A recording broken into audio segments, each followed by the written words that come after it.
Hi, Dennis here, Cappel Training and Shoeing. Today I'm going to describe the video I did where I was riding that Palomino colt, the confidence building using natural obstacles. I think this is a very good video, and there's a lot of information here that will come to you in a short period of time.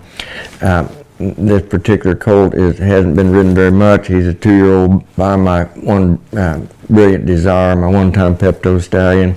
He's a nice colt, got a good mind, so this is part of what helps him to accept these things a little better. Some of them will accept things easier than others, and but at any rate, though, the natural obstacles produce resistance. And I think one of the best things that we can do to help ourselves when we're out riding like that, and we're in an area where maybe we're unfamiliar and the horse is sure unfamiliar, the best thing you can do is sit there and look out. I mean, if you are scanning the horizon, you're going to be able to see things preferably before your horse sees things. This will go a long ways in helping you, because let's say if you saw a stream coming up and your horse hadn't seen that stream yet, you're going to be aware of it, so that when you feel that colt look up and resist that forward motion, you're going to know why he's resisting, and you're going to know what to do because of that resistance, because you were prepared ahead of time simply by looking out. If you're sitting riding up there and letting that horse carry you along and you're looking at his ears, and all of a sudden he stops, then you're going to start. It's going to startle you, and then the both of you are going to be lost. But if you're ahead of him mentally, and I say that if you're ahead of him mentally, behind him physically, you got a rein the leg on each side. Now then, we've got something that we can help these horses through. So as I'm going through this video, the first thing I did was cross water. And I don't want my colts being in a hurry to get over that water. I want them to be comfortable coming up to it, stepping in it. I want them to get relaxed there. And so if I can, you can't always do this. Sometimes they'll just jump and then you got to come back and try again. That's okay too. Sometimes they just want to run the other way. If they want to run away, I might go over here half a mile away, or a little ways away anyway, and ride around over here. Just put them to work. Trot some circles, lope some circles, come back, and when I'm pointed at that water, let them have some relief there. So this one let me get up to the water. He let me help him to put his nose out over the water, at which point most horses are going to want to lower their head. They're going to go down and sniff that water if they can. Excuse me. They're going to use the hair feelers on their nose like a cat feeler to let them know this is safe or is it not. So when they put their nose down, just sit there and be ready, because you're going to feel at times that horse might want to jump. You're going to feel at times that horse might want to go left or right. And you need to be there ahead of time mentally. And if you feel him start to go right, well, just block him off. If you feel him starting to go left, block him off. If you feel him starting to back up, block him off if you can. So you're gonna block every avenue of escape, and you're gonna open the door of release, going forward towards that water. Now, the first thing he's going to do, like I said, is put that nose out over it. And then the next thing they're going to do, they're going to touch that water. There's a lot of sensory receptors in the bottom of a horse's feet. And when they touch that water, you see, those receptors are going to tell him, I can't do that. So if you're going to feel him come up, you're going to feel him touch. He might start pawing. That's okay if he wants to paw the water. He's testing it. Is this safe? and then pretty soon you'll feel him take a step. You get 1 foot in the water. If you can, that's when I like to hold them there and let that horse feel the bottom of whatever that body of water is. It might only be a half-inch deep. And you got to be especially careful if you're crossing a shallow stream that's going across rocks, because oftentimes there'll be moss on there and that rock will be slick. You know, and you don't want him slipping and falling on you there. So I don't want him to get in there and get to scrambling to get out of there. I want that horse comfortable in that water where he can take a solid step, then another solid step, and he can stand there relaxed in that water. That's the goal, and that's what I'm doing in this video. Now then, once we come across the water, things will just unfold, you see.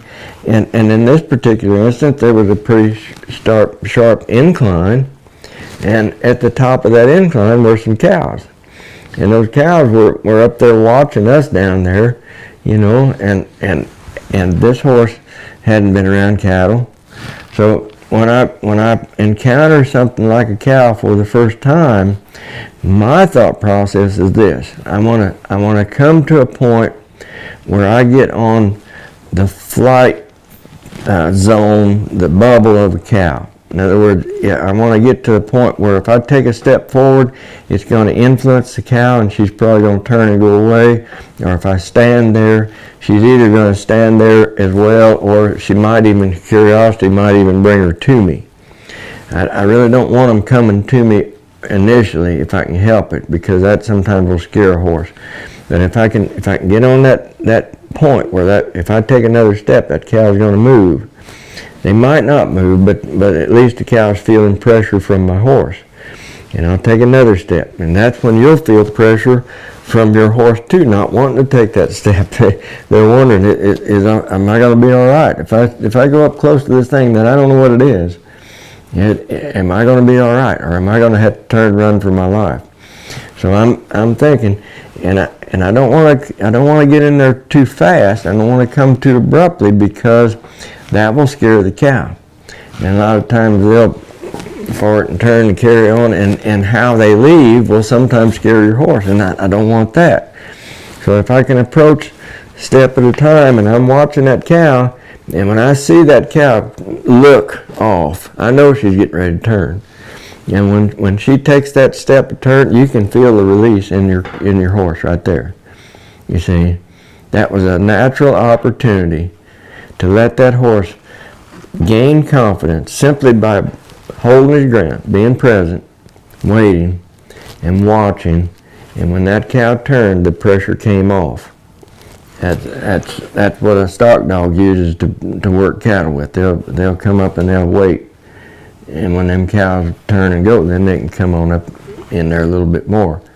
You get one of them slashing things that's going in there, ripping hair and tearing things, biting and barking and carrying on. It just scares cows and runs them off everywhere. It don't help a thing. I don't want my horse to appear that way to a cow. I want that horse to be comfortable with the cow to be comfortable with my horse. I want my horse to be comfortable with the cow. I want my horse, most importantly, to know that when they approach that animal that they don't know, that animal will turn and go away from them. There's where the confidence comes in. So then we come on top of the hill, and there was a few cows up there. The camera was so close you can't really see, but there was 2 cows on the left, 2 cows on the right, and they parted, and I walked right between those cows and went out on the other side of them. Well, on the other side of them, this colt I'm riding feels like King Kong, because he just overcame some things. He didn't know what they were. He crawled up that hill and he walked through, and they parted because of his presence. He come around there ready to do something again. So then when I was returning back down the hill, the thought occurred to me, here's another opportunity. I don't want to let it pass by. And that was to ride down that hill, stop, and then ask that horse to back up the hill. Why would I want to do that? Because the incline produces resistance. It simply was an obstacle to overcome. So I simply set a wall with my hands and waited. I set a wall with my hands and waited. That colt had a choice. He could push on my hands, which wasn't going to gain anything, or he could think. And when I felt him think, and I felt him take himself off of that bit, he might not have taken a step yet, but I felt him think. I felt him think, shift backwards. And when he shifted backwards, then you could feel him let down.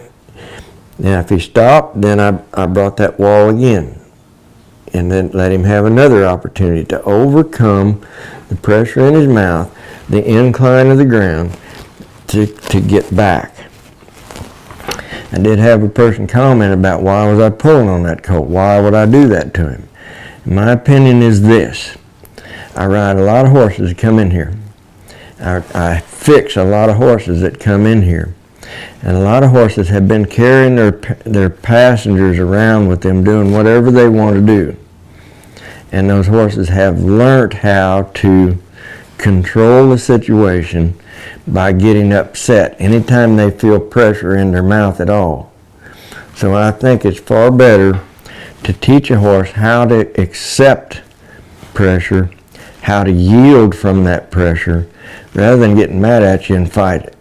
You see, now then, when you've got a horse that will accept your hands, will accept your legs, and not argue with you, but yield to you, now you've got something that you can work with. You've got something that is working with you.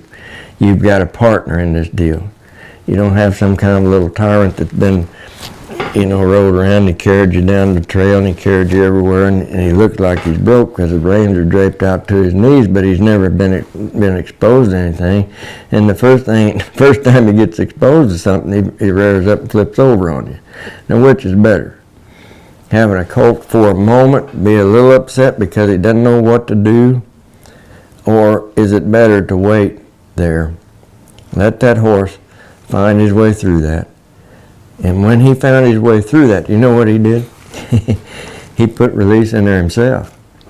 And when that release comes in, oh boy, that's far more meaningful than any carrot you could feed that horse. That's far more meaningful than any petting you could do on that horse. When he took himself off of that pressure, he felt just like he did when he walked out through them cows. Boom. King Kong sitting underneath of you. He felt good about himself. He was happy about listening to me. Then we can drape bridle rein out to his knees, ride him anywhere, and no matter what comes up, if he gets scared and I need to take a hold of him, now he knows how to accept that little bit of pressure, and I can help him when he's unsure. If we don't teach them how to accept that pressure, when they get unsure and you take a hold of them, well, now you got one going to grab the bit and run off with you sometime, and what a miserable feeling that is. So we don't want to set that up if we can keep from it. So that's what this video was all about. And if you missed watching that in detail, I'd suggest you go back and watch that thing, because there was so much went on, and that was real time. We didn't edit anything out. From crossing the water, standing in the water, crawling the hill, going through the cows, coming back down, backing up the hill. It was all real time. And you saw a transformation take place in that colt's mind at that moment that will be with him the rest of his life to help him to be a better horse in every situation. Thank you very much for your time. I enjoyed bringing this to you. If you like this kind of stuff, I would appreciate it if you would hit subscribe and tell your friends about them so we can get more people to see these videos. Thank you very much.